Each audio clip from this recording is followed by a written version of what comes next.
जय श्री राम, हर हर महादेव। भाग्य धनुष बिंदु जन्म कुंडली में कैसे निकालते हैं और भाग्य धनुष बिंदु का मतलब क्या होता है और भाग्य धनुष बिंदु से क्या लाभ है। दर्शकों, जब भी आप अपने भाग्य का साथ न आपको मिल रहा हो, ऐसा आपको एहसास हो, तो आप इस वीडियो को सेव कर लीजिएगा और इसके आधार पर आप यदि अपने व्यवहार में, अपने कार्य में, अपने जीवन में यदि आप थोड़ी बहुत परिवर्तन ला लेंगे तो निश्चित रूप से आपकी प्रगति कोई रोक नहीं सकता, निश्चित रूप से होकर रहेगा। अब हम आपको बताते हैं कि ऐसा मैं क्यों कह रहा हूँ। क्या होता है, कई बार आपका भाग्य अत्यंत प्रबल है, भाग्य स्थान जो जन्म कुंडली का है, लेकिन उसका लाभ नहीं मिल रहा है, उसका फल नहीं मिल रहा,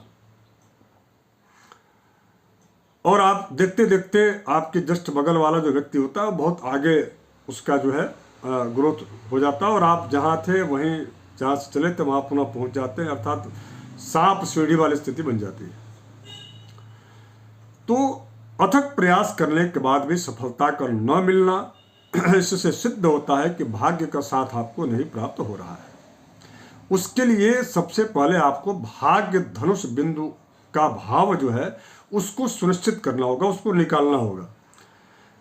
और उसके लिए आपको करना ये पड़ेगा कि सबसे प्रथम जो है आप चले जाइए अपने जन्म कुंडली के नवम भाव में और उस नवम भाव से नौवां जो भाव होगा, यानी कि जन्म कुंडली का नवम स्थान से नौवां जो स्थान होगा वह स्थान जो है चिन्हित कर लीजिए और उस स्थान से पुनः नौवां स्थान वही आपका भाग्य धनुष बिंदु होगा। दूसरा और इससे सरल उपाय, आपके जन्म कुंडली के भाग्य स्थान के स्वामी अर्थात नवमेश जिस स्थान पर है उस स्थान से पांचवा, मतलब उस स्थान से आगे के 5 स्थानों को जो है आप गिन लीजिए। जो पांचवा जो स्थान होगा, पांचवा जो घर होगा, पांचवा जो भाव होगा वही आपका भाग्य धनुष बिंदु भाव होगा। अब उस भाव पर किस ग्रह की स्थिति है, दृष्टि है, कौन से ग्रह उस भाव में स्थित है, उस भाव पर किस ग्रह की दृष्टि है, उस भाव में कौन सा ग्रह स्थित है, उस आधार पर उस भाव का पूरा जो है आप समीक्षा कर लीजिए, अध्ययन कर लीजिए। और जो वहां पर निगेटिव चीज है, इसलिए मैं कह रहा हूं कि किसी भी प्रकार से भाव का प्रबल होना, भाव का बली होना आवश्यक है। यदि भाव बलवान होगा तो ही जाकर के आपका यह भाग्य धनुष जो बिंदु जो भाव है वह फलित होगा, यानी कि तभी जाकर के आपका फल मिलेगा। कई बार ऐसा होता है कि भाग्य भाव में बहुत अच्छे अच्छे ग्रहों की दृष्टि शुभ है, सब कुछ है, किंतु उसका लाभ नहीं मिल रहा। इसलिए नहीं मिल रहा क्योंकि आपके भाग्य भाव के ठीक जो है पंचम स्थान में भाग्य जो धनुष बिंदु स्थान है वह जो है पीड़ित है अथवा पापक ग्रह से प्रभावित है। तो उसका जब तक आप निदान नहीं करते हैं तब तक आपको जो है भाग्य का पूरा साथ आपको नहीं मिलेगा। तो आप उस यदि शुभग्रह की दृष्टि है, और जैसे कि कहा गया है कि भावाः सर्वे शुभपतियुता वीक्षिता च शुभे शैर स्थित भावा सकल फलदाः पापदृग् योगहीनाः पापाः सर्वे भवनपतयश्च बेहाउ स्थितैः तथैव खेटैः सर्वैः शुभफलमिदं नीच मूढ़ारहीनैः। यदि नीच राशि का वहाँ ग्रह कोई बैठा हो, अस्त ग्रह बैठा हो, तो वह भाग्य धनुष बिंदु आपका प्रभावित है। पापक ग्रह की दृष्टि अथवा संबंध है तो वह ज़्यादा अच्छा फल नहीं देगा। तो उनका उपाय कर लीजिए। उपाय का मतलब मैं पुनः कह रहा हूँ कि वैदिक उपाय। उपाय का मतलब टोटका नहीं, टोटका से बहुत ज़्यादा लाभ नहीं मिलता या दूरगामी परिणाम इसके अच्छे नहीं होते। इसलिए वैदिक दृष्टि से यदि शुभग्रह 2 ग्रह है, शुभ ग्रह जो कि शुक्र और देवगुरु बृहस्पति हैं, यदि इनकी दृष्टि है तब तो बहुत अच्छी बात है, आपका भाग्य पूरा का पूरा साथ मिलेगा। आपके जीवन में वैभव धन ऐश्वर्य की कमी नहीं रहेगी। मान सम्मान प्रतिष्ठा, यदि गुरु अत्यधिक प्रबल है, सूर्य संबंध बनाए हुए हैं कुंडली में, ऐसा व्यक्ति राजपद पर जाता है, किसी अच्छे राजनीतिक क्षेत्र में उच्च पद को प्राप्त करता है।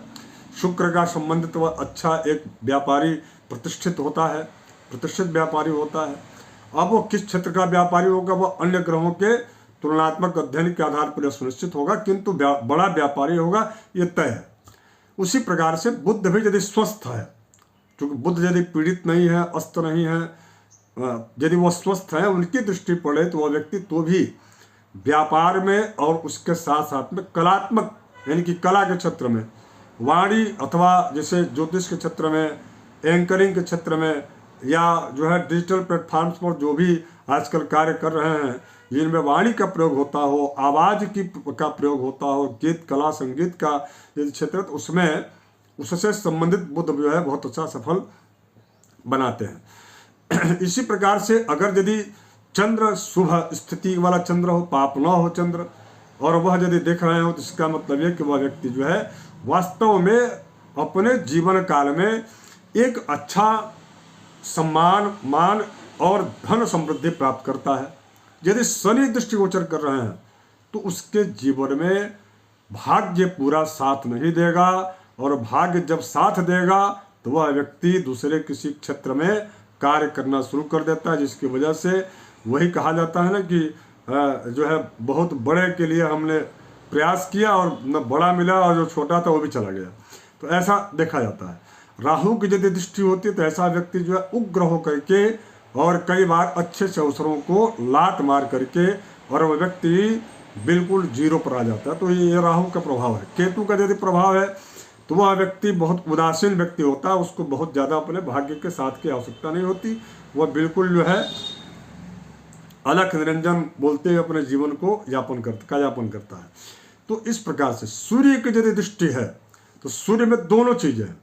राजा का स्वभाव भी होता है, वह जीवन में बहुत पैसा कमाता है व्यक्ति, और एक ऐसा समय आता है कि वह उस व्यक्ति उस धन से उसको जो है मोह उसका समाप्त होकर के धर्म की तरफ वो मुड़ जाता है।